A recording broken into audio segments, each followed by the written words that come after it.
नमस्कार, मैं राधे श्याम पाल। आज का ये एपिसोड बेहद ही खास होने वाला है क्योंकि आज हमारे साथ जो शख्सियत हमसे जुड़े हैं वो कोई आम नेता नहीं बल्कि एक ज़मीन से जुड़े हुए जनप्रतिनिधि हैं। आप प्रतापगढ़ सदर सीट से पूर्व विधायक रह चुके हैं, अपना दल एस के पूर्व प्रदेश अध्यक्ष, और हाल ही में आपने अपना दल एस के प्रदेश अध्यक्ष पद से इस्तीफा देकर पूरे प्रदेश की राजनीति में हलचल मचाने वाले श्री राजकुमार पाल जी हैं। आज हम इस इंटरव्यू में जानेंगे आपके मन की बात, आपके राजनीतिक जीवन के बारे में, आपके इस्तीफा देने के कारण के बारे में, और भविष्य में आपकी क्या योजनाएं हैं उसके बारे में। तो पाल साहब, आपका बहुत बहुत स्वागत है इस खास इंटरव्यू में। जी, बहुत बहुत धन्यवाद। सबसे पहले आप थोड़ा सा अपने प्रारंभिक जीवन के बारे में हमें बताएं। देखिए, सबसे पहले मैं आपके इस चैनल को प्रणाम करता हूं, जो आप मेरी आवाज़ को पूरे उत्तर प्रदेश नहीं पूरे देश में पहुंचाने का काम कर रहे हैं। देखिए, मेरा जो प्रारंभिक जीवन रहा है बहुत ही कष्टदायी रहा है और एक छोटे से किसान के परिवार में जन्म लिया था और पढ़ाई भी मैंने जनपद प्रतापगढ़ से इंटरमीडिएट तक की।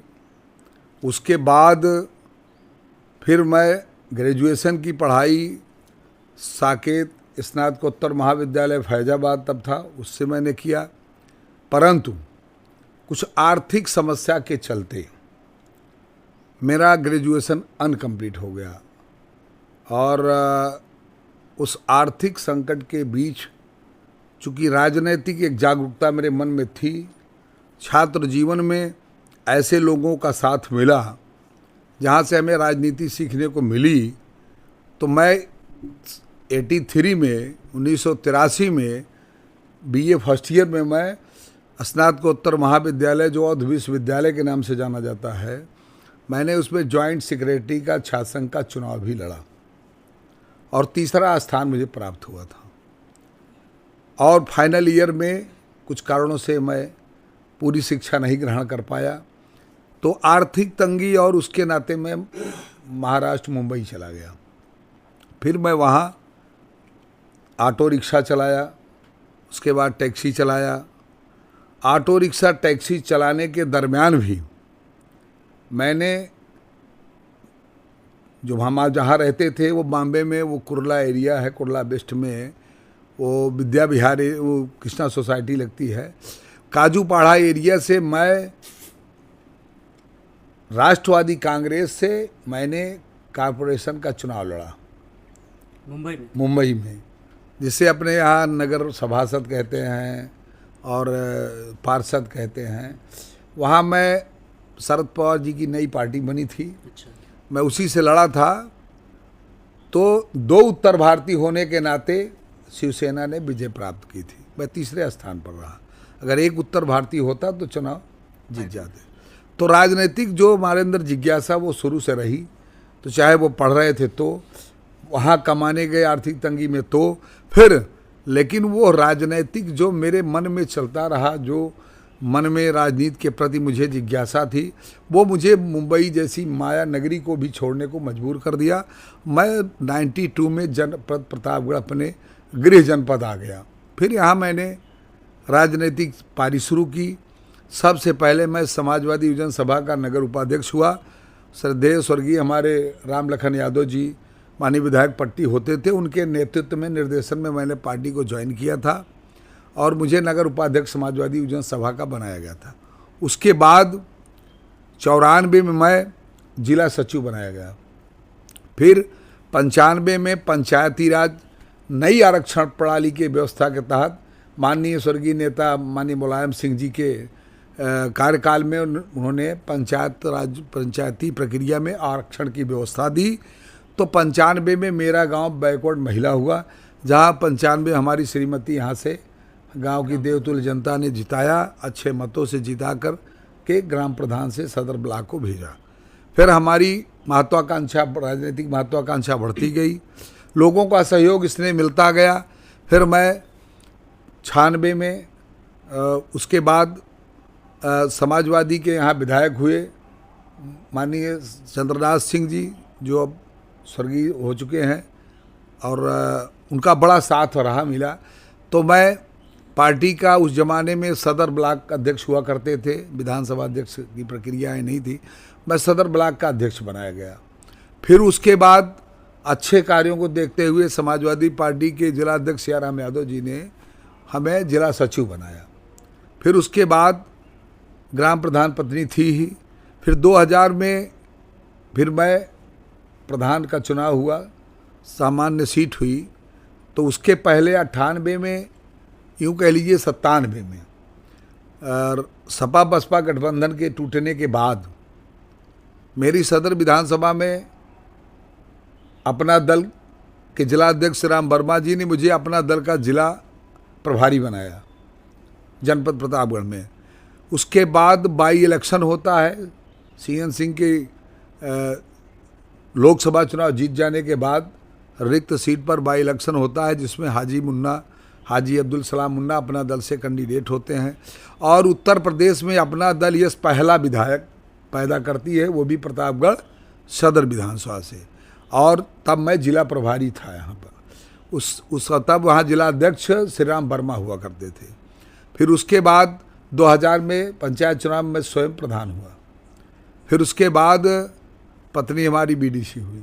फिर दोनों लोग राजनीति करते रहे। फिर उसके बाद 11 में toll free Bharatiya Janata party ने नंबर अलाट किया।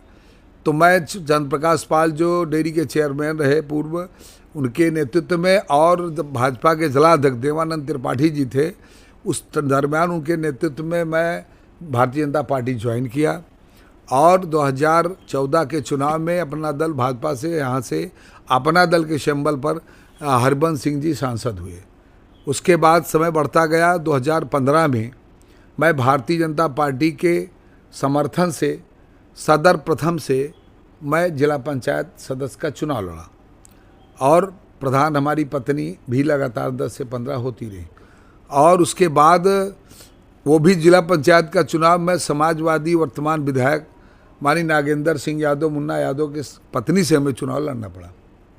उस टाइम सरकार समाजवादी पार्टी की थी, माननीय नेता अखिलेश यादव जी मुख्यमंत्री थे, और वो विधायक की पत्नी थी। काफ़ी कड़ा संघर्ष हुआ। फिर भी हम दोनों लोग आमने सामने की लड़ाई में 97 वोटों से मुझे हार का मुंह देखना पड़ा था। और जबकि सरकार थी, हमारे सारे एजेंट भगा दिए गए थे, नहीं तो जनता ने हमें पूरा आशीर्वाद दिया था। पर अब जो चुनाव हार गए तो कोई बात नहीं, वो जो रिजल्ट है वो रिजल्ट है। लेकिन समाजवादी पार्टी के विधायक की पत्नी से लड़ना सरकार में होकर बहुत बड़ा मुश्किल कार्य था। चूँकि मैं प्रधान भी था, अपने बस्ते की भी चिंता थी। सारे प्रधान जो मेरे साथ चलते थे वो डर के मारे कि सरकार से भिड़ोगे, तो उन्होंने मेरा साथ छोड़ा। लेकिन फिर भी मैं साथ नहीं छोड़ा, इसलिए मेरे अंदर थोड़ा सा स्वाभिमान भी रहता है, और सम्मान और स्वाभिमान के खिलाफ मैं समझौता नहीं करता हूँ। जबकि मुझे विधायक जी ने समझाया था कि मत लड़िए, निर्विरोध हो जाएंगे, हमें राजा से जिला पंचायत अध्यक्ष लड़ना है, रघुराज प्रताप सिंह से। तो मेरा सहयोग है। मैंने कहा देखिए चुनाव जीत जाएंगे, हम आपका सहयोग करेंगे, तो इसमें कौन सी बात होगी। लेकिन चुनाव हुआ, चुनाव में 97 वोटों से हारे। फिर उसके बाद 96 में मुझे भारतीय जनता पार्टी ने प्रभावित होकर के, इसलिए कि भारतीय जनता पार्टी का नारा था कि जो 2015 का पंचायत चुनाव जीतेगा वही 2017 में विधानसभा का प्रत्याशी होगा। तो मैं भी उसी दौड़ में था, लेकिन 97 वोटों से हारा। तो मुझे दौड़ में शामिल था, पर मुझे उसके बाद जिला मंत्री बनाया गया भाजपा में। जिला मंत्री बनाने के बाद फिर चुनाव होता है। चुनाव होने के बाद फिर मैं किन्हीं कारणों से, फिर उसके बाद मेरी पत्नी बीमार होती हैं, उनको कैंसर हो जाता है। मैं लेकर भागता हूँ बॉम्बे से लेकर वहाँ तक, साल भर में बचा नहीं पाता। हमारे बीच अब वो नहीं रही है, पूर्व प्रधान हमारे साथ थी, वो वर्तमान में प्रधान थी जब वो ख़त्म हुई है। तो फिर उसके बाद जो है बाई इलेक्शन होता है ग्राम प्रधान का, तो उस बाई इलेक्शन में हमारी बिटिया जो प्रियंका हैं, बहुत कम उम्र की, प्रतापगढ़ की सदर ब्लॉक में प्रधान निर्विरोध बनती है। जब निर्विरोध प्रधान बनती हैं तो 18 में ख़त्म होती है पत्नी, 19 में 4 महीने के बाद चुनाव होता है। चूँकि 12 नवंबर ख़त्म होती है तो 4 महीने बाद 19 में वो बिटिया बनती है। बिटिया बनने के ठीक 3 महीने बाद सांसद का चुनाव होता है और बाई इलेक्शन में मैं भारतीय जनता पार्टी का जिला मंत्री होते अपना दल यस के सिंबल पर सदर विधानसभा से गठबंधन से प्रत्याशी माननीय भारतीय जनता पार्टी के प्रदेश नेतृत्व और राष्ट्रीय नेतृत्व के आशीर्वाद से और जिला अध्यक्ष के आशीर्वाद से मुझे टिकट मिलता है। अपना दल के गठबंधन से अपना दल के सिंबल पर चुनाव लड़ता हूं और सदर विधानसभा की देवतुल्य जनता ने हमें अपार मतों से चुनाव जिताने का काम किया, जबकि बाई इलेक्शन कठिन होता है। लेकिन 29,817 वोटों से मैंने चुनाव हासिल किया, जीत। और जो किसी भी पार्टी की जमानत मेरे सामने नहीं बची, न समाजवादी की बची, न बसपा की बची, न कांग्रेस, मतलब किसी दल की जमानत नहीं बच पाई, जमानत जब्त हो गई। उसके बाद फिर मैं 22 तक प्रधान रहता हूँ, वो विधायक रहता हूँ। अब विधायक के कार्यकाल के दौरान ये प्रधान जो पद मेरे यहाँ था, वो गांव नगर पालिका में सीमा विस्तार में हम सम्मिलित कराते हैं, इसलिए कि मेडिकल कॉलेज मेरा डॉक्टर सोनेलाल पटेल जी के नाम से बड़े संघर्षों पर वो बना। हरिवंश जी सांसद थे, उन्होंने प्रस्ताव नाम का किया था। फिर माननीय बहन अनुप्रिया पटेल जी स्वास्थ्य कल्याण राज्य मंत्री भारत सरकार थी, उनके अथक प्रयास से doctor Sonelal Patel medical college की स्थापना हुई। तो इस मेडिकल कॉलेज को भी नगर पालिका में समाहित करना था, तो अब मेरा गांव बीच में पड़ता था, तो मैं प्रधान था। तो फिर मैंने जो है इसका प्रस्ताव किया और भारतीय जनता पार्टी के जो नगर पालिका अध्यक्ष हरप्रताप सिंह जी थे, जो अब नहीं है, स्वर्गीय हो गए, तो उनके नेतृत्व में हम सीमा विस्तार में हमारा गांव भी नगर पालिका में चला गया। तो ग्राम प्रधान पद 2020 समाप्त हुआ। फिर 22 में हम तक विधायक रहे। 22 में फिर नगर विधानसभा की चुनाव घोषणा होती है। फिर 22 में मेरी चुनाव की पूरी तैयारी थी, मैं नामांकन करने जा रहा था अपनी भीड़ के साथ। हमें कलेक्ट्रेट में सूचना मिलती है कि आपको चुनाव नहीं लड़ना है। हमारे राष्ट्रीय कार्यकारी अध्यक्ष माननीय आशीष सिंह पटेल जी से कि आपको चुनाव नहीं लड़ना है। माननीय राष्ट्रीय अध्यक्ष जी का निर्देश है कि हमारी माता जी कमेरावादी समाजवादी पार्टी के समर्थन से मेरी सीट पर चुनाव लड़ने आ गई हैं, पर्चा भर रही हैं, तो हम अपनी माता जी के खिलाफ अपना कैंडिडेट नहीं लड़ाएंगे। जबकि आप सिटिंग एमएलए, जबकि मैं सिटिंग एमएलए था। तो मेरे सभी समर्थक बहुत आक्रोश में थे। जब पार्टी तैयार हो गई है, पार्टी माँ बेटी की अलग अलग है, आमने सामने चुनाव हो रहा है, आमने सामने अपने अपने विचारों को आप रख रहे हो, तो ऐसा नहीं करना चाहिए था। चूँकि मेरी जनता बड़ी दुखी थी और ये भरोसा था कि हमें दोबारा और अपार मतों से चुनाव जीतता, और अगर माता जी भी लड़ती तो भी वो मुझसे न जीत पाती। लेकिन खैर पार्टी का निर्देश है, मैं एक अनुशासित सिपाही, मैंने माना और पर्चा अपना हटा लिया। फिर चुनाव लड़ा गया। अंतिम में भारतीय जनता पार्टी चूँकि अपना दल गठबंधन था, तो आशीष जी आए और चुनाव में कामिंग किए, तो माता जी चुनाव हारी और भारतीय जनता पार्टी से राजेंद्र प्रसाद मौर्य जी मेरी जगह सदर से विधायक हुए। उसके बाद 22 के बाद मुझे पार्टी में प्रदेश अध्यक्ष बनाने की मुहिम चली। तो पार्टी में कई लोग, ये हुआ कि दलित से प्रदेश अध्यक्ष हो चुके हैं डॉक्टर जमुना प्रसाद जी, सोराव के थे, पूर्व विधायक हैं अब, तो उनके नेतृत्व में था। तो उन्होंने कहा नहीं, अब हम अति पिछड़ा का प्रदेश अध्यक्ष बनाएंगे। तो उस दौड़ में मैं भी शामिल हो गया। हमारे जिला राष्ट्रीय महासचिव थे उस टाइम राजेंद्र प्रसाद पाल जी, वो भी हो गए। राजू पाल इलाहाबाद के थे, राष्ट्रीय कार्यकारिणी के सदस्य हैं, वो भी थे। और 2 मौर्य समाज से फैजाबाद के अंजनी मौर्य, मदन मौर्य भी दावेदार बने। उसके बाद गौड़ बिरादरी से प्रयागराज से ही जो डॉक्टर सोनेलाल पटेल के साथ पद चिन्हों में चले डॉक्टर BD गौड़ जी भी हुए। लेकिन जो माननीय राष्ट्रीय अध्यक्ष जी का जो प्रदेश अध्यक्ष की जो कैटेगरी उन्होंने बताई चुनाव लड़ने की, तो उसमें दोनों मौर्य जी बैठ गए, गौड़ जी बैठ गए और पाल साहब राजू जी। हम 2 पाल सीनियर थे, इसलिए वो जूनियर समझ के बैठ गए। तो बचे हम और राजेंद्र प्रसाद पाल जी, वो राष्ट्रीय महासचिव थे, मैं विधायक था निवर्तमान। नहीं माने दोनों में चुनाव हुआ। तो राष्ट्रीय कार्यकारिणी के 51 लोगों ने चुनाव में भाग लिया और बहन अनुप्रिया पटेल जी ने चुनाव में मतदान कराया। और उस मतदान में हमारे सभी सम्मानित राष्ट्रीय कार्यकारिणी सदस्यों का जो 2.5 साल में ही स्नेह आशीर्वाद हमारे बीच रहा, व्यवहार रहा, उससे लोग प्रभावित होकर हमें चुने। जबकि राजेंद्र प्रसाद पाल जी फाउंडर मेंबर थे पार्टी के। उनको भरोसा था कि हम फाउंडर मेंबर हम जीतेंगे, लेकिन मुझे भरोसा था कि हम अपने व्यवहार से जीतेंगे। तो मुझे व्यवहार से लोगों ने 48 वोट दिए। और मात्र वो राजेंद्र प्रसाद पाल जी 2 वोट पाए, 1 वोट किसी ने नोटा का प्रयोग कर दिया। दोनों को नहीं चाहा। 51 वोटों में 48 वोट मिले। और मैं अपना दल यस का पहला प्रदेश अध्यक्ष हूँ, जो मैं सेलेक्टेड बॉडी से नहीं हूँ, इलेक्टेड बॉडी में। मैं चुनाव जीता, प्रेस मीडिया में भी गया, हर जगह छपा। उसके बाद मैंने पार्टी के लिए लगातार, वो चाहे बुंदेलखंड हो, चाहे पूर्वांचल हो, चाहे अवध हो, चाहे पश्चिम हो, मैंने लगातार अपनी गाड़ी से, अपने तेल से, अपने डीजल से पार्टी को विस्तार करने में लगा रहा। बहुत सारे दलों से मैंने लोगों को, समाज को तोड़ा। बुंदेलखंड से बहुत लोगों को तोड़ा, पश्चिम से तोड़ा, परंतु किसी को पद न मिल पाने में 6-6, 7-7 महीने का समय लग जाता था। तो पार्टी में उदासीनता के नाते, या यूं कह लीजिए विस्तार मंचों से कहा जाए और न किया जाए, तो धीरे धीरे जो टूट कर आता है वो जानता है कि जब ये अपने दल में ही नहीं प्रदेश टीम में दिला सकते हमें पद, तो यहाँ रहने का क्या उचित है। और लोग छोड़ के चले गए। मैं भी निराश हुआ, हताश हुआ, लेकिन चलता रहा। अभी मैं उस पर ही आ रहा हूँ।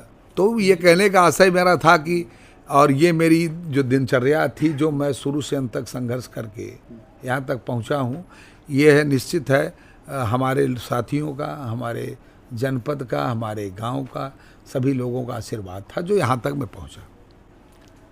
अभी हाल ही में आपने शायद 6 तारीख को, शाम की बात है, 6 मई 2025।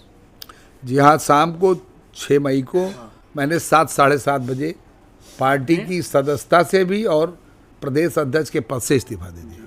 तो ये बड़ा एक साहसिक कार्य है, क्योंकि कहीं ना कहीं सत्ता के साथ आपकी पार्टी का अलायंस है, और आपने जो इस्तीफा दिया, तो इसके पीछे क्या कारण है?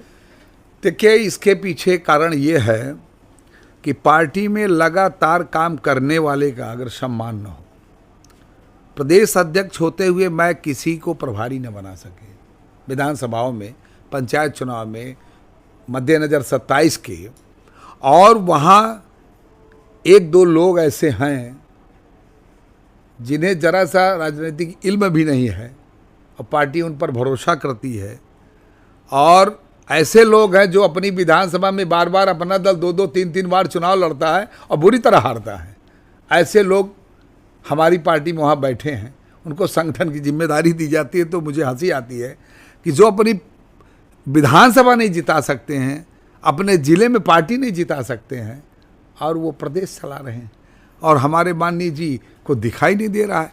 तो प्रदेश हमारी, उसमें अपने को शर्मिंदगी महसूस होती है कि मैं ये पॉलिटिकल आदमी हूँ, सामाजिक हूँ, राजनीतिक हूँ, 24 आवर्स काम करने वाला आदमी हूँ, पार्टी के लिए घर द्वार छोड़ करके लखनऊ पड़ा हूँ, बुंदेलखंड जाता हूँ, सम्मान नहीं हो रहा। तो फिर मुझे ये लगा, मैं अपने को जब वहाँ असहज महसूस करने लगा, अपने को अकेलापन महसूस करने लगा, तो मुझे लगा कि मुझे स्वार्थ को देख छोड़कर, कि जबकि अपना दल यस सरकार में है, अलायंस में है, और अलायंस की दूसरी बड़ी पार्टी है, और उत्तर प्रदेश की तीसरी पार्टी राज्य स्तर दर्जा प्राप्त पार्टी है, मैं उसका प्रदेश अध्यक्ष हूँ, लेकिन जहाँ समाज का भला न कर सकूँ, अपने पार्टी कार्यकर्ताओं का सम्मान न सुरक्षित कर पाऊँ, उनको सामान्य उनके कद के अनुसार पद न दिला पाऊँ, तो अपने को असहज महसूस करने लगा कि इसलिए मेरा यहाँ रहना ठीक नहीं है। इसलिए मैंने अपने को उस रास्ते से अलग कर लेना ही श्रेयस्कर समझा, और मैंने उनको अपने कार्यकाल में जितना दिन सेवा किया और उन्होंने मुझे अवसर दिया, मैंने उनको धन्यवाद करके अपना त्यागपत्र दे दिया। अक्सर मैं भी देखता था, और अपने यहाँ के जो जिला अध्यक्ष हैं हमारे यहाँ के, उनसे मैं बातें करता था कि प्रदेश अध्यक्ष जी से कब हमारी मुलाकात हो पाएगी, उनका बाइट लेना है, इंटरव्यू लेना है। तो जब भी होता तो बताते थे कि लखनऊ है, लखनऊ है, लखनऊ है, या इस प्रदेश में गए हैं, यहाँ गए हैं। तो कहीं ना कहीं जिम्मेदारी तो आप निर्वहन करते थे, बड़ी जिम्मेदारी थी। और कहते हैं कि great powers comes with great responsibility. जी जी जी। बड़ी शक्ति कहीं ना कहीं बड़ी जिम्मेदारी के साथ आती है। तो आपने अपनी जिम्मेदारी का निर्वहन तो किया, लेकिन जब कहीं ना कहीं कार्यकर्ताओं को सम्मान नहीं दिला पाए उनका जो है, और आप भी कहीं ना कहीं उपेक्षा का शिकार हुए, आपको प्रदेश अध्यक्ष बना दिया गया। लेकिन जो प्रदेश अध्यक्ष का कार्य होता है, अगर आप उसको नहीं कर पाए, जैसे जिला अध्यक्षों की नियुक्ति या विधानसभा अध्यक्ष जैसे आपने कहा, तो मुख्य कारण आपके ये रहे। तो क्या जब आपने इस्तीफा दिया तो इस्तीफा देने से पहले क्या आपने शीर्ष नेतृत्व से बात किया था या ऐसा कुछ? देखिए, शीर्ष नेतृत्व से जब भी गठन की बात आती थी, समाज पार्टी के विस्तार की बात आती थी, तो जब कभी मुझे सबके साथ, जैसे मैं लखनऊ कार्यालय पर उपस्थित रहता था, तो बुला लिया जाता था। लेकिन अगर नहीं हूँ तो सूचना नहीं दी जाती थी, जो लोग वहीं हैं उठ के चले गए, अपनी बात कर लिए। लेकिन जब मैं जाता था तो मैं एक बात रखता था संगठन में कि जिले में जिला अध्यक्ष ही सबसे बड़ा पावर होता है, और जिला अध्यक्ष प्रदेश कमेटी तय करे, राष्ट्रीय करे, ये तो बात समझ में आती है। परंतु अगर विधानसभा अध्यक्ष भी प्रदेश अध्यक्ष नियुक्त करे या प्रदेश की कमेटी करे, राष्ट्रीय अध्यक्ष करे, और जिला अध्यक्ष को वो पावर न मिले और वो जिला कमेटी में 3-3 लोगों का नाम भेजे, और यहाँ से बैठ के लखनऊ में जो अनजान लोग हैं, जिसे न सिद्धार्थ नगर के बारे में पता है कि वहाँ की पॉलिटिकल सिचुएशन क्या है, अंबेडकर नगर की क्या है, प्रतापगढ़ की क्या है, अगर वो न समझ पावें और वहीं 3 नाम से जिलाध्यक्ष से पूछें तो 3 कहें कि आप बताओ, वहीं का कोई मान लो जिलाध्यक्ष है, वो उस जिले में राष्ट्रीय पदाधिकारी हैं, प्रदेश पदाधिकारी हैं, तो राजनीति में हर जगह तो भाई संघर्ष है ना।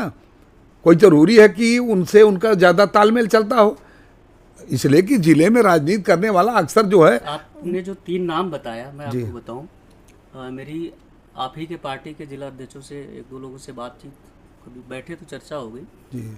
उसमें ये चीज़ सामने आई कि हमसे कहा गया है, प्रदेश कमेटी ने कहा है कि आप 3 नाम दीजिए और उसी में से फाइनल होने वाला जी। तुमने कहा किसने कहा है?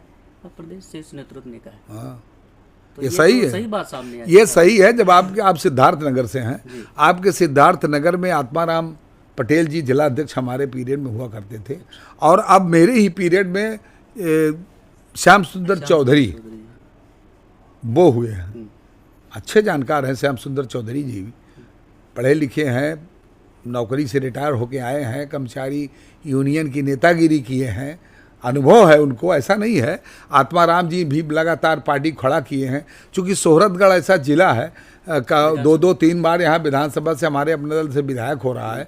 कोई मतलब कभी अमर सिंह हुए थे, चौधरी अमर सिंह, उसके बाद आज विनय वर्मा जी हैं। तो तमाम ऐसी विसंगतियाँ आई हैं सिद्धार्थनगर में।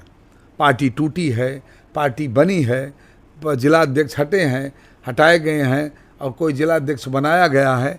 तो कहने का आशय मेरे सिर्फ इतना है कि जिला अध्यक्ष अगर बना दीजिए, पावर प्रदेश को है, वो विधानसभा अध्यक्ष गठित करे, वो जिला की कमेटी गठित करे, आपके प्रदेश कमेटी को भेजे, आप उसको उस जिले के किसी से भी पूछ करके आप उसको मतलब उसको अनुमति दे देनी चाहिए, संस्तुति कर देनी चाहिए कि आप इसको डिक्लेयर करें।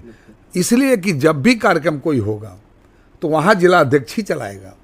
जब प्रदेश से विधानसभा अध्यक्ष नियुक्त कर दिया जा रहा है, महासचिव तक नियुक्त कर दिया जा रहा है, तो आप मंच पर जिला अध्यक्ष को खड़े कर देते हो, कहते हो आपके मीटिंग में 8 लोग नहीं आए, 10 लोग नहीं आए। तो 10 जिलों के अगर जिला अध्यक्ष खड़े होकर के 500-1000 की भीड़ में बेइज्जत होंगे, शर्मसार होंगे, तो पार्टी में रहेंगे कैसे? उनका मन लगेगा कैसे? मन उनका पार्टी के विस्तार होगा? ये नीतियाँ हमें पसंद नहीं आई, और न उसमें मुझसे राय लिया जाता था।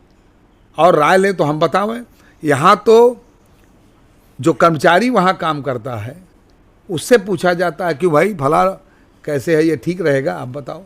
जो तनख्वाह पे काम करने वाला कर्मचारी है, अब वो क्या बताएगा? प्रतापगढ़ की राजनीति के बारे में क्या बताएगा? जौनपुर के बारे में क्या बताएगा? वो तो वहीं मिल रहा है ना आने हमसे, या जौनपुर कार्यकर्ताओं से वहाँ जाने मिल रहा है, बस इतना तो उसका अनुभव है। जमीनी हकीकत होती नहीं है। तो ये ऐसे बहुत सारे कारण रहे हैं जिसमें अपने अधिकारों का हनन होता रहा और उससे हम वंचित होते रहे। तो हमें मन में आया कि बिना किसी तू मैं के अपने को रास्ते से अलग कर लेना चाहिए, इसलिए मैंने इस्तीफा दे दिया। आप ही के पार्टी के एक जिला अध्यक्ष जिससे मेरी बात हो रही थी, नाम नहीं मैं बताऊंगा, और हमारे यहाँ के भी नहीं है, ये भी मैं बता रहा हूँ आपको। तो वो बता रहे थे आपके जब टिकट देने की बात आई यहाँ से, क्योंकि आप वर्तमान विधायक थे जी, और शायद ऐसा कुछ हुआ था कि आप पर्चा दाखिल करने वाले थे, एक दिन या 2 दिन बचा था, ऐसा कुछ? नहीं, आखिरी दिन ही था। मैं आखिरी दिन था, 11-12 बजे तक मैं कलेक्ट्रेट पहुँच गया था। पहुँच गए थे आप, और जबकि आप वर्तमान विधायक जी जी थे। जी जी। और उसके बाद अचानक से फ़ोन आता है कि नहीं, हमारी माता जी जो है चुनाव लड़ रही हैं और आप जो है हट जाइए। तो वो आपकी बल्कि तारीफ करते हुए कह रहे थे कि आपका जो है पार्टी के प्रति जो समर्पण है, निष्ठा भावना है, वो बहुत ही अच्छा है। और ऐसा हुआ उनके साथ कि सिटिंग एमएलए होते हुए भी अगर उनको जो है कहा जाता है कि नहीं, आप पर्चा दाखिल मत करिए, हमारी माता जी लड़ रही हैं और आपको जिम्मेदारी, बड़ी जिम्मेदारी दी जाएगी। तो अभी मेरी कल या परसों उनसे बात हुई, दोबारा मैंने फ़ोन किया, मैंने कहा कि सुनने में आया है कि प्रदेश अध्यक्ष जी ने आपकी पार्टी के इस्तीफ़ा दे दिया है।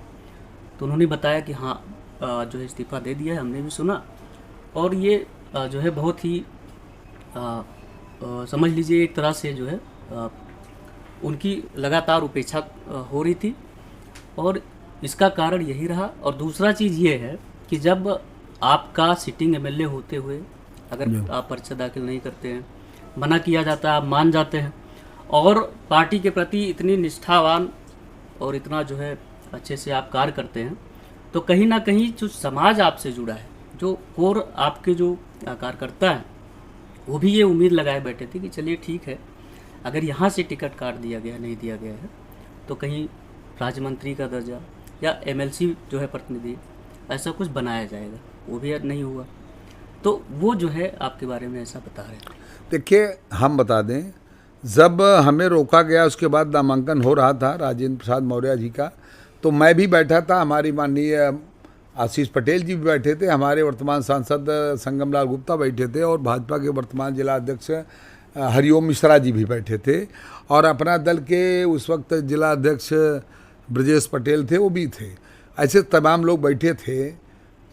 अब हम किसी पार्टी से हमारे फ़ोन आता, किसी क्या जनसत्ता पार्टी के हमारे कुंवर रघुराज प्रताप सिंह जी ने हमें स्वयं फ़ोन किया। हाँ, ये माननीय महाराज जी ने हमें फ़ोन किया कि आपको पार्टी ने आपके साथ गलत किया है, आप आइए, मैं अपनी पार्टी से आपको चुनाव लड़ाता हूँ। तो मैंने कहा कि वो बात कर रहे थे कि आपको ये भी था कि आप एक पैसा मत खर्चा कीजिए, बिल्कुल, आपको मैं टिकट दे रहा हूँ, आप जाके जो है चुनाव भाई महाराज जी ने ये कहा था कि रघुराज प्रताप सिंह जी ने कहा कि आपको एक पैसा नहीं देना है, अभी 2.5 घंटे शेष हैं, 250-300 गाड़ियों सब पहुंच रही वहाँ, आप नामांकन करिए और सारा पैसा हम खर्च उठाएंगे। मैंने कहा महाराज जी, हमें कुछ सोचने का अवसर दीजिए 10 मिनट। क्या सोच करके माननीय गोपाल जी को आप बताइए, एमएलसी हैं प्रतापगढ़ से। तो मैं 10 मिनट में सोचा कि उतार चढ़ाव दुनिया में ज़िंदगी में आते जाते हैं।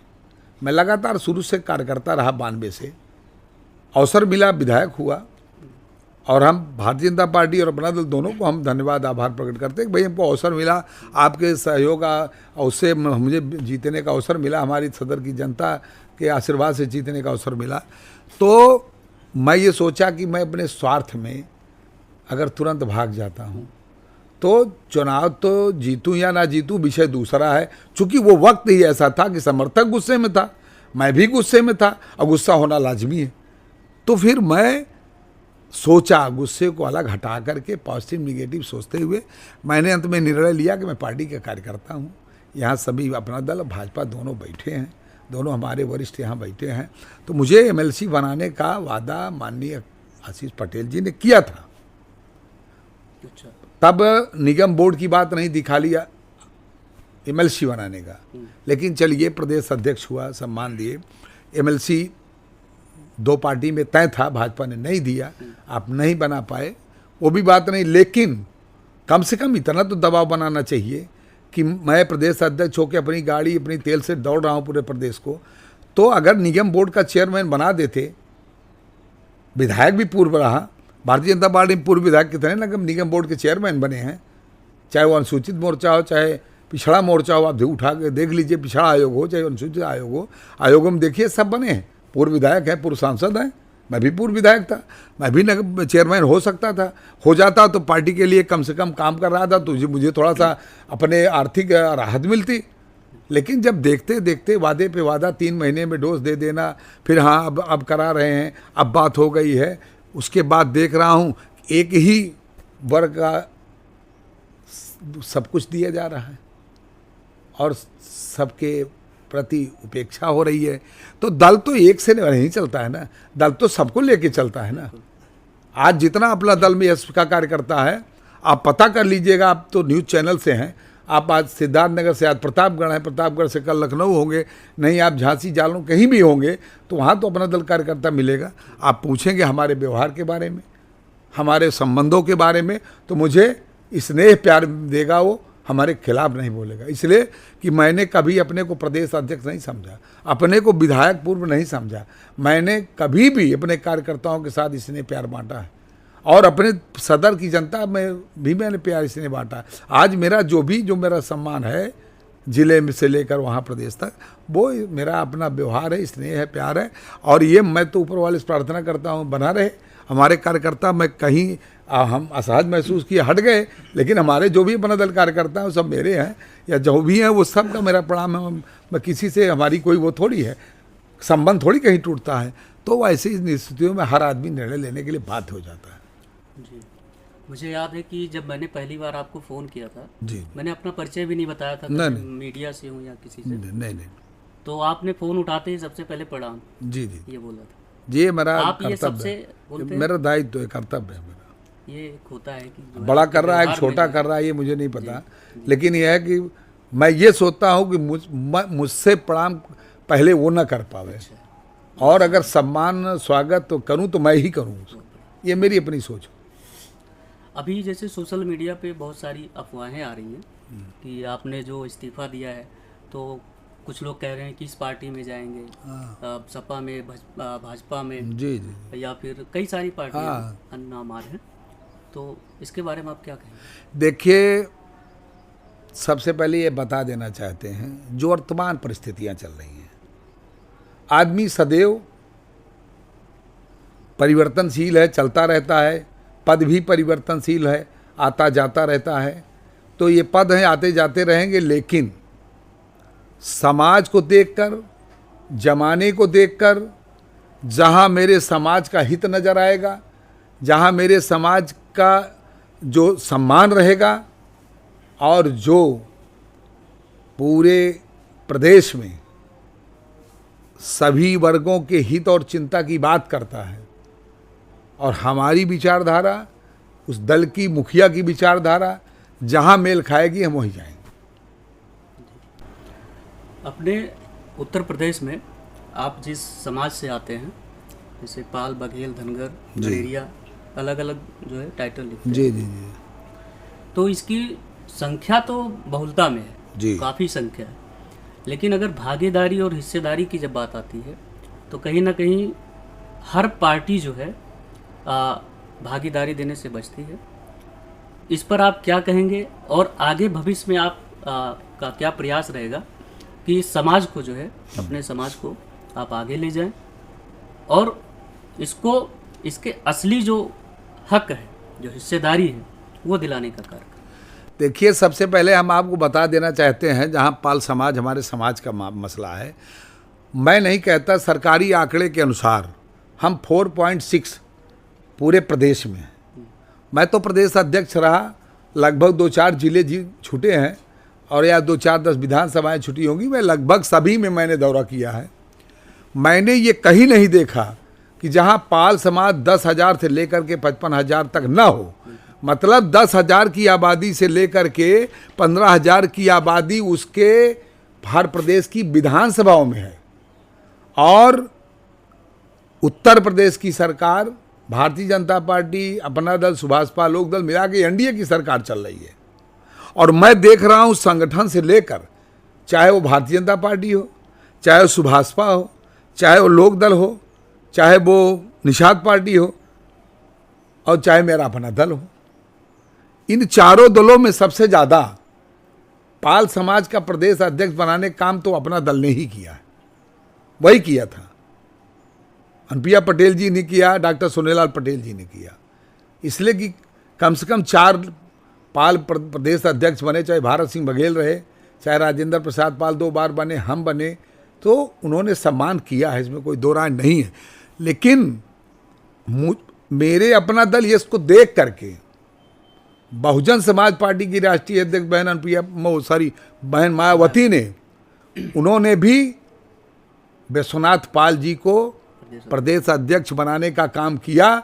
लेकिन बहुजन समाज पार्टी भी पाल समाज को बहुत बड़ी प्राथमिकता, आज भी सबसे बड़ी भागीदारी अगर किसी ने दिया था तो बहुजन समाज पार्टी ने दिया था।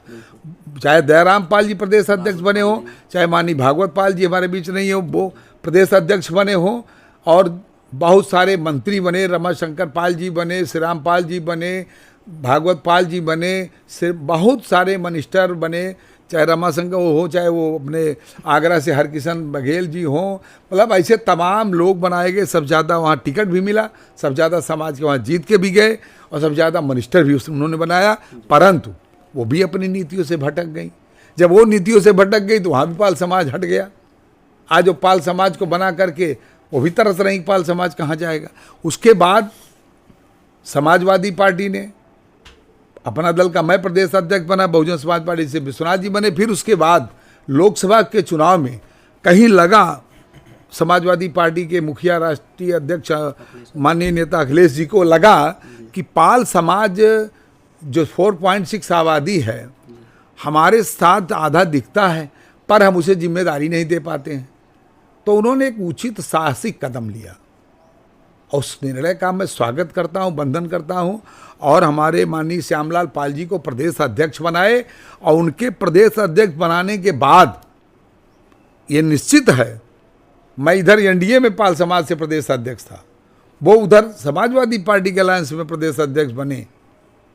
लेकिन समाजवादी पार्टी से वो दूसरे नंबर की पार्टी है प्रदेश में, हम तीसरे नंबर की पार्टी हैं, तो उनके साथ ज़्यादा समाज जुड़ा, और समाज के लोग जुड़े भी। और समाजवादी पार्टी ने उत्तर प्रदेश में सबसे ज़्यादा सीटें लोकसभा में हासिल करने का काम किया। तो उसमें ये दिखा कि सामाजिक भाईचारा माननीय अखिलेश जी ने कहीं न कहीं पैदा करने का काम किए, और उस प्रदेश की जनता ने जो आज उनके पीडीए का नारा चल रहा है, तो कहीं न कहीं वो पीडीए का नारा निश्चित है वो सफल हुआ, और वो 37 सीट जीतकर उत्तर प्रदेश नहीं, देश की तीसरे नंबर की पार्टी बने। मतलब तीसरे नंबर पर सांसद उस सदन के अंदर पहुंचने का काम किए। तो टिकट पाल समाज को उन्होंने एक दिया था, राजा राम पाल जी को, वो भी चुनाव हार गए। मैं उस पर आ रहा हूं कि 4.6 आबादी पर, चाहे वो अब भारतीय जनता पार्टी को आप ले लीजिए, अभी मैंने बसपा कहा, अपना दल कहा, सपा कहा, तो भारतीय जनता पार्टी की भी सुन लीजिए, जो कहती है हम सबका साथ, सबका विकास, सबका विश्वास लेके चलते हैं। हालांकि मैं भाजपा से निकला, जिला मंत्री मुझे बनाया गया था, मुझे टिकट दिलाया गया था, सही है, अलायंस से, पर पूरे उत्तर प्रदेश में उन्होंने भी 2 टिकट से ज़्यादा नहीं दिया। एक माननीय मंत्री अजीत पाल को सिकंदरा से दिया, एक प्रेमपाल धनगर जी को टुंडला सुरक्षित से दिया, और एक टिकट, 2 ही टिकट नहीं, एक टिकट भाजपा ने और दिया था, वो आजमगढ़ कृष्णा पाल जी हैं, श्री कृष्ण पाल जी हैं, उनको दिया था। लेकिन विधानसभा बात कर रहे हैं, मिथिलेश पाल जी तो आरएलडी से, लोकदल से हुई। ये जयंत चौधरी का भाई सम्मान है, उनको धन्यवाद, आभार प्रकट करता हूँ कि उन्होंने मेरे समाज को इस लायक समझा कि हमारी बहन मिथिलेश पाल को उन्होंने अवसर दिया। वो वहाँ की क्षेत्र की देवतुल जनता ने उन्हें आशीर्वाद देके विधायक दोबारा बनाया। पहली बार भी वो बनी थी तो जयंत चौधरी जी के ही, यानी लोकदल के पर ही बनी थी, फिर अगर बनी तो फिर वो लोकदल से बनी। लेकिन मेरा कहने का आशा है कि भारतीय जनता पार्टी ने, हमें जहाँ तक लगता है, सबसे कम भागीदारी अपनी ही पार्टी में, संगठन में, संगठनात्मक ढांचे में। आज 90 संगठनात्मक शायद लगभग उनके ढांचे हैं पूरे उत्तर प्रदेश में। आज जो घोषणा हुई है, जितनी हो चुकी है, इसमें एक भी पाल नहीं। अब हमारी आबादी है कितनी, 4.6, और 2.5 वाला 3 जिला अध्यक्ष हो गया, और 4.6 की आबादी का आदमी एक भी नहीं हो पाया। जो पिछली बार उन्होंने किया था, भाई मुखलाल पाल जी को फतेहपुर बनाया, रामविलास क्या नाम है मछली सार को बनाया और शेख इस्पाल को आजमगढ़ बनाया था, लेकिन इस बार दोनों को लोगों को हटा दिया। इधर आरडी पिछली बार में रामदेव पाल जी रायबरेली से बने थे, कोई वीर सिंह बघेल अमरोना या कहीं से बने थे, पर अभी मुखलाल पाल जी का फतेहपुर में होल्ड है। लेकिन मैं कहना चाहता हूँ कि अगर 4.6 आबादी है और आप सरकार में हो तो मेरी समाज को आपको भागीदारी देनी चाहिए। ये मैं एज प्रदेश अध्यक्ष रहते अपना दल में मैंने इस बात को कमेंट में लिखा था, मीडिया ने पूछा तो मैंने डटकर बोला भी था कि भारतीय जनता पार्टी सबसे कम भागीदारी दे रही है और हमारे समाज को इसके लिए वहाँ चिंतन करना चाहिए कि भाजपा के साथ जाना चाहिए या नहीं जाना चाहिए। जब हक और हुकूक की लड़ाई हो, भागीदारी हिस्सेदारी की लड़ाई हो, तो पढ़ा लिखा समाज से मैं निवेदन करूँगा कि वो उसी को साथ जाए जो आपके अधिकारों को ज़्यादा ख्याल करे। अब आने वाला है पंचायत चुनाव भी है, विधानसभा का चुनाव है, और पार्टियां जितने को मैं बता रहा हूँ कोई 2 या 3 टिकट से ज़्यादा देती नहीं है। लेकिन अगर ऐसे होता रहा तो पाल समाज अपना वोट या कुछ कहीं न कहीं अलग चला जाएगा।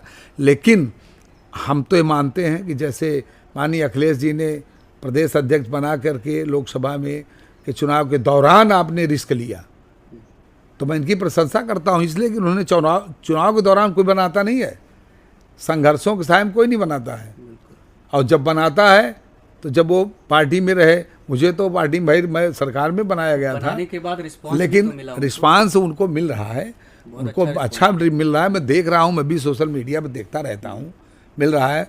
मैं भी जहाँ जाता हूँ हमारे कार्यकर्ता, हमारे समाज के लोग हमें भी रिस्पांस देते थे।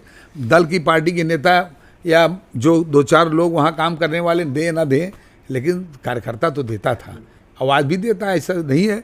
लेकिन जब हक और अधिकार की लड़ाई होगी तो मैं एक स्वाभिमानी व्यक्ति हूँ, मैं ज़्यादा देर टिक नहीं सकता, इसलिए कि सम्मान नहीं मिलेगा तो मैं आपके साथ नहीं रह पाऊँगा, मेरा अधिकार पूरा नहीं मिलेगा तो आपके साथ नहीं रह पाऊँगा। और इसको आपको बिना कुछ कहे अपने को अन्य बिना किए हमने प्रणाम किया और पार्टी से दे के चले। अभी जो हाल ही में मोदी सरकार ने एक बड़ा कदम उठाया है, फैसला लिया है जातिगत जनगणना का। जी जी।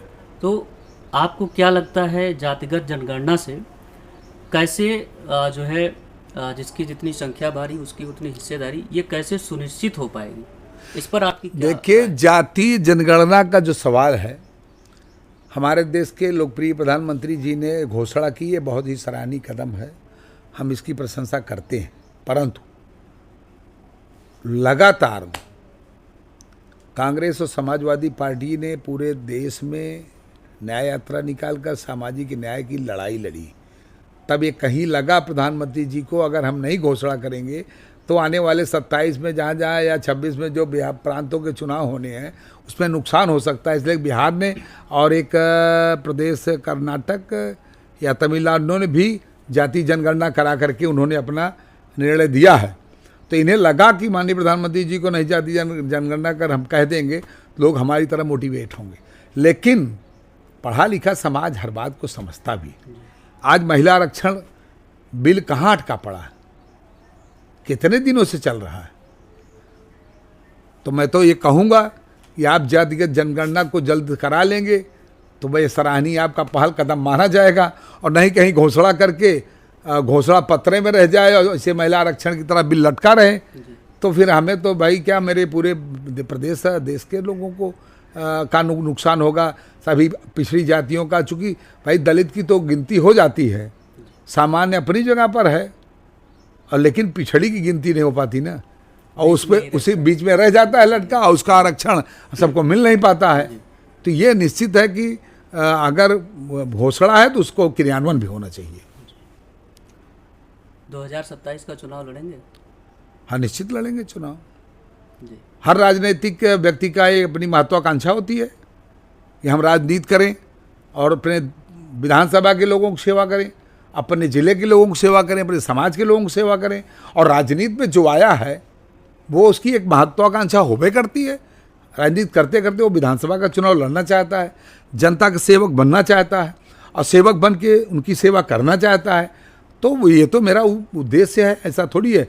अभी कुछ लोगों ने कमेंट किया है, मेरे दल के साथियों ने, मैंने जहाँ छोड़ा है कि स्वार्थ बस यहाँ चले आए हैं, इनको अपना दल ने विधायक बनाया।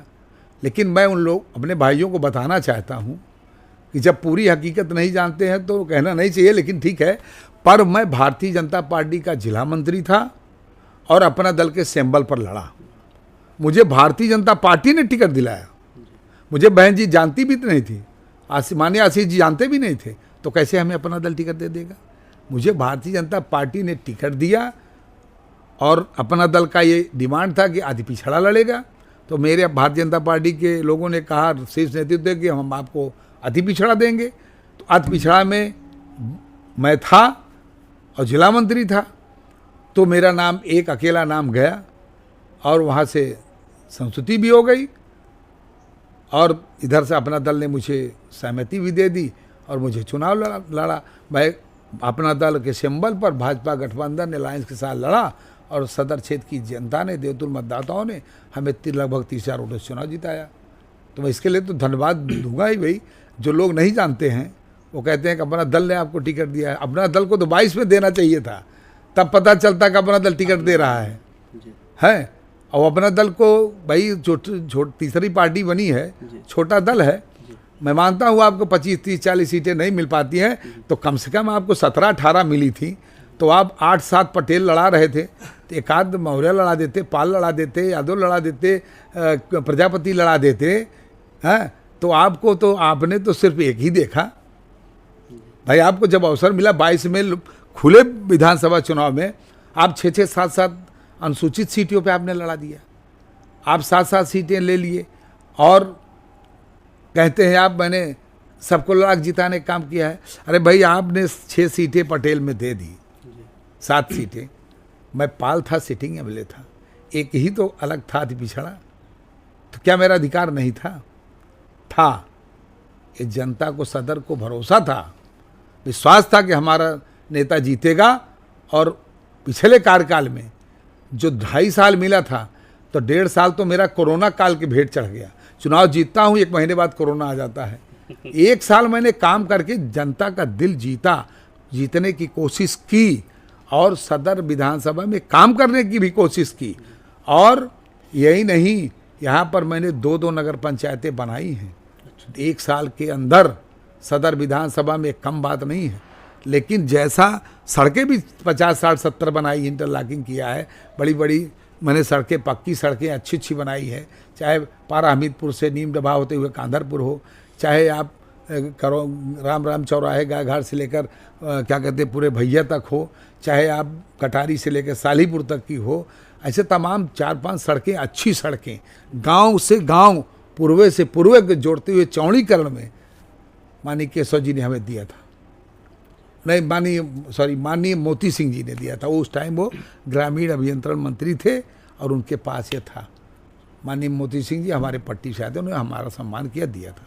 तो निश्चित हमने काम किया है और भरोसा भी है सदर में कि अगर काम किया है तो काम करेंगे भी।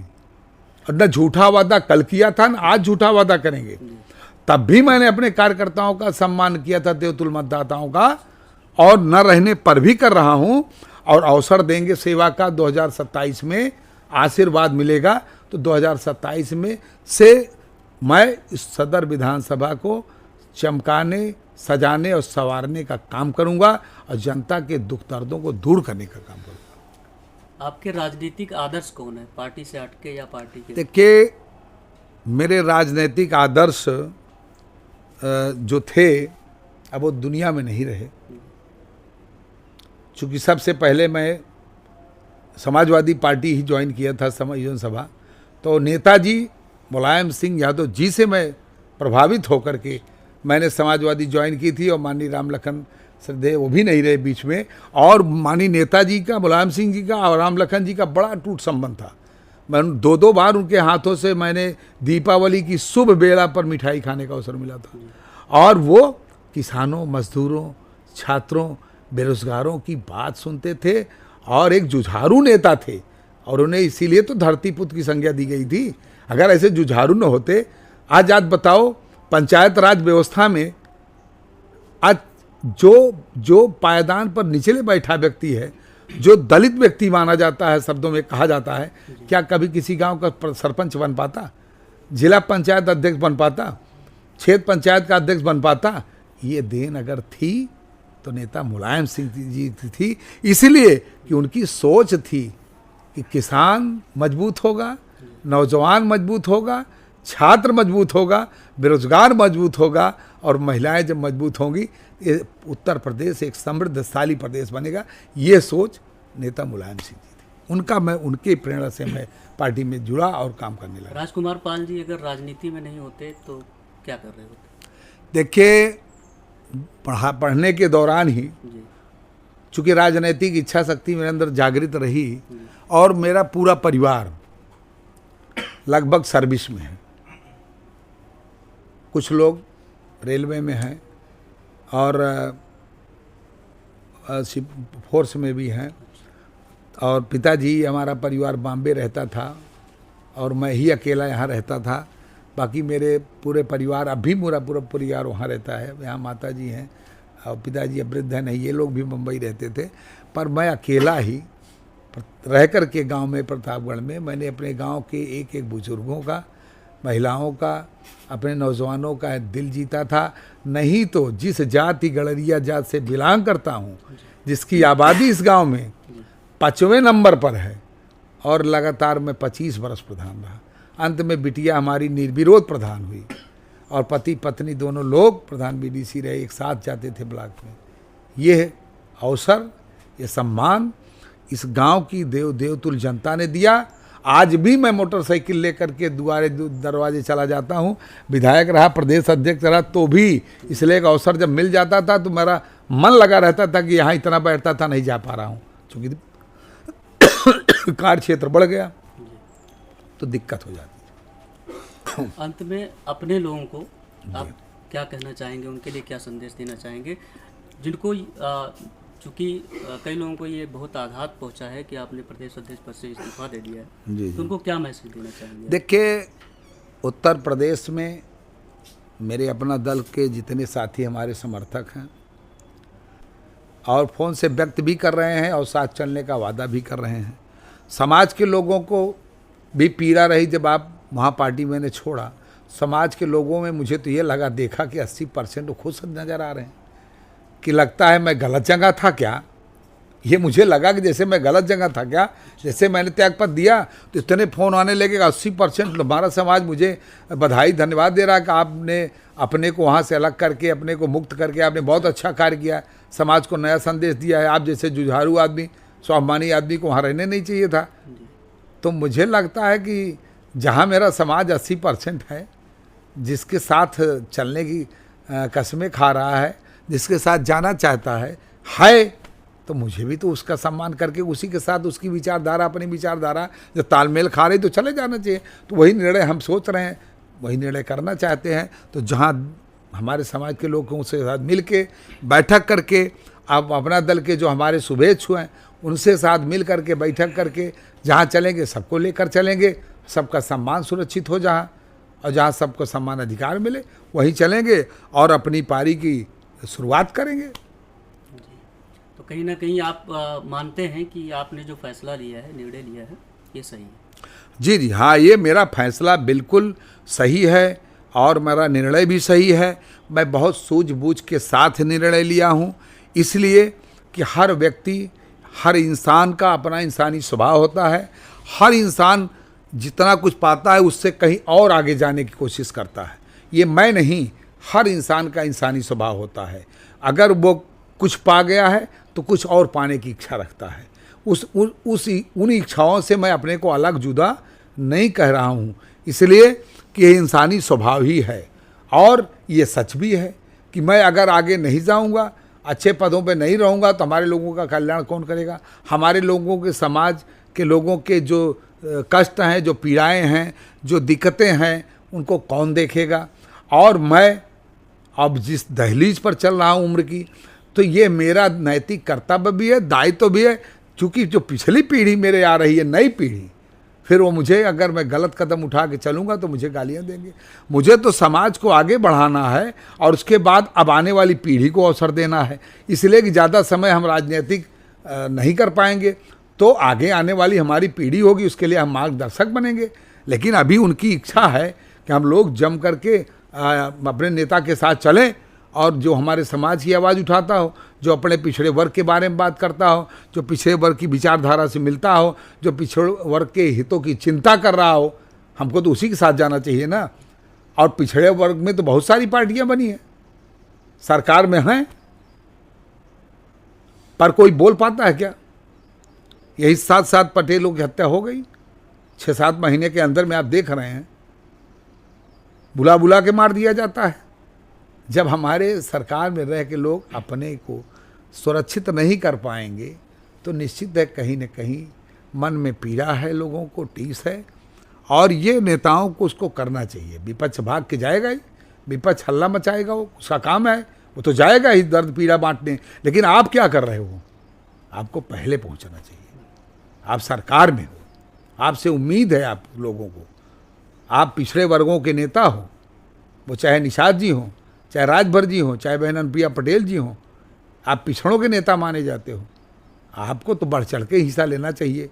अब किसी नेता के कमेंट करो, खाली मीडिया में बैठ जाओ, उलूल जुलूल बात करो, ये थोड़ी अच्छी बात है। तो आप पिछड़े वर्ग की जहाँ जहाँ उनके साथ पीड़ा हो रही है, हत्या हो रही है, बलात्कार हो रहा है, आप उनके पास जाओ, उनके दुख दर्दों को बांटो ना, तब तो पिछड़े वर्ग के नेता हो।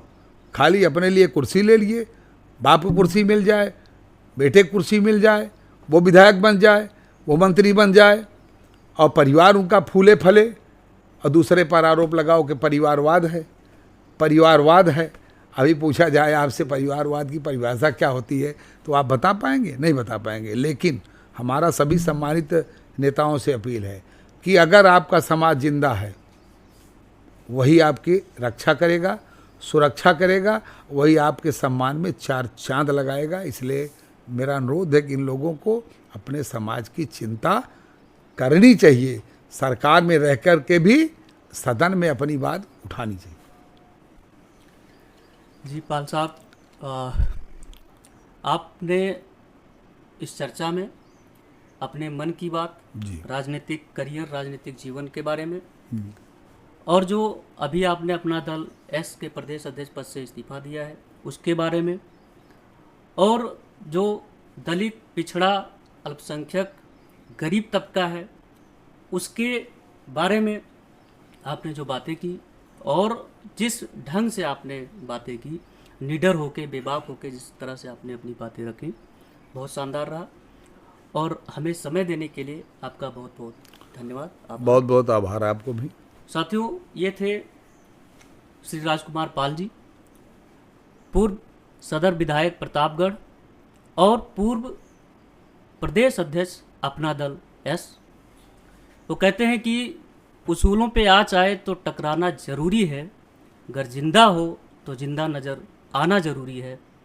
कहीं ना कहीं इस चर्चा में, इस इंटरव्यू में श्री राजकुमार पाल जी ने जिस तरह से अपनी वक्तव्यों को रखा, अपनी बातों को रखा, और कहीं ना कहीं ये बहुत साहसिक फैसला इसलिए भी है क्योंकि अपना दल एस इस समय जो है शासन सत्ता में है और भाजपा के साथ अलायंस है।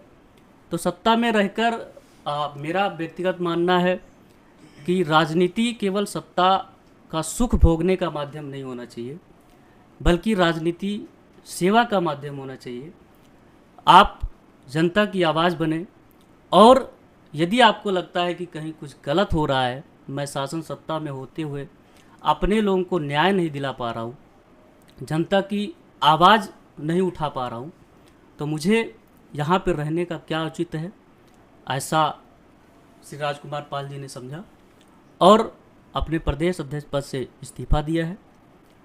आगे इनकी क्या रणनीति बनेगी, किस पार्टी में जाएंगे, हालांकि इन्होंने खुलकर अभी कुछ नहीं कहा है, लेकिन हम जल्द ही जैसा भी होगा आपको इस बारे में भी अपडेट देंगे। जैसे अगर इनका जो भी कोई कदम होता है तो हम ज़रूर आपके पास फिर पहुंचेंगे। जी जी। और एक बार फिर आपको जो है बहुत बहुत धन्यवाद और बहुत बहुत शुभकामनाएं आपको अग्रिम भविष्य की। बहुत बहुत धन्यवाद साथियों, इसी के साथ हम आपसे विदा लेते हैं। जल्द हाजिर होंगे किसी और शख्सियत के साथ। तब तक के लिए जय हिंद, नमस्कार।